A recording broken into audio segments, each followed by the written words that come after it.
गुरु अर्जन देव जी की प्रेरणादायक कहानी। निंदा में भी होती है रहमत। गुरु अर्जन देव जी सिखों के 5वें गुरु थे। उनका जीवन त्याग, प्रेम और सहनशीलता की मिसाल था। वे सभी धर्मों और जातियों को एक समान सम्मान देते थे। उनका संदेश था, सब में वही परमात्मा बसता है। एक बार की बात है, गुरु अर्जन देव जी लाहौर पहुंचे। वहां कुछ ढोंगी और ईर्ष्यालु लोग उनके खिलाफ बातें फैलाने लगे। वे कहते थे, ये तो झूठा गुरु है, लोगों को भटका रहा है। यह सुनकर कई सिख संगत को बहुत दुहक हुआ। वे गुस्से में आकर गुरुजी से बोले, गुरुजी, हमें इनका जवाब देना चाहिए, ये आपकी निंदा कर रहे हैं। गुरुजी मुस्कुराए और बोले, जो सत्य के मार्ग पर चलता है उसकी निंदा दुनिया जरूर करती है। ये कोई नुकसान नहीं, बल्कि ये तो खुदा की रहमत है। जो हमारी निंदा करता है वो हमारा ध्यान परमात्मा की ओर करवाता है। उसी समय गुरुजी ने एक बेहद सुंदर शब्द उच्चारण किया, जो निंदा करी चुगली सो हमरे मीत। जो मेरी निंदा करता है वही मेरा मित्र है। उन्होंने समझाया कि निंदा करने वाला इंसान तुम्हें आत्म निरीक्षण का मौका देता है।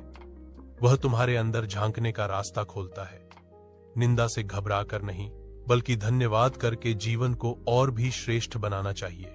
उनका यह विचार सुनकर कई विरोधियों का हृदय परिवर्तन हो गया। जो निंदा कर रहे थे वही गुरु घर के सेवक बन गए। गुरु अर्जन देव जी की प्रेरणादायक कहानी। निंदा में भी होती है रहमत। गुरु अर्जन देव जी सिखों के 5वें गुरु थे। उनका जीवन त्याग, प्रेम और सहनशीलता की मिसाल था। वे सभी धर्मों और जातियों को एक समान सम्मान देते थे। उनका संदेश था, सब में वही परमात्मा बसता है। एक बार की बात है, गुरु अर्जन देव जी लाहौर पहुंचे। वहां कुछ ढोंगी और ईर्ष्यालु लोग उनके खिलाफ बातें फैलाने लगे। वे कहते थे, ये तो झूठा गुरु है, लोगों को भटका रहा है। यह सुनकर कई सिख संगत को बहुत दुहक हुआ। वे गुस्से में आकर गुरुजी से बोले, गुरुजी, हमें इनका जवाब देना चाहिए, ये आपकी निंदा कर रहे हैं। गुरुजी मुस्कुराए और बोले, जो सत्य के मार्ग पर चलता है उसकी निंदा दुनिया जरूर करती है। ये कोई नुकसान नहीं, बल्कि ये तो खुदा की रहमत है।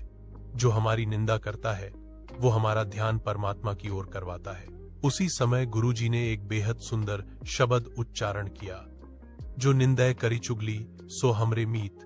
जो मेरी निंदा करता है वही मेरा मित्र है। उन्होंने समझाया कि निंदा करने वाला इंसान तुम्हें आत्म निरीक्षण का मौका देता है। वह तुम्हारे अंदर झांकने का रास्ता खोलता है। निंदा से घबरा कर नहीं, बल्कि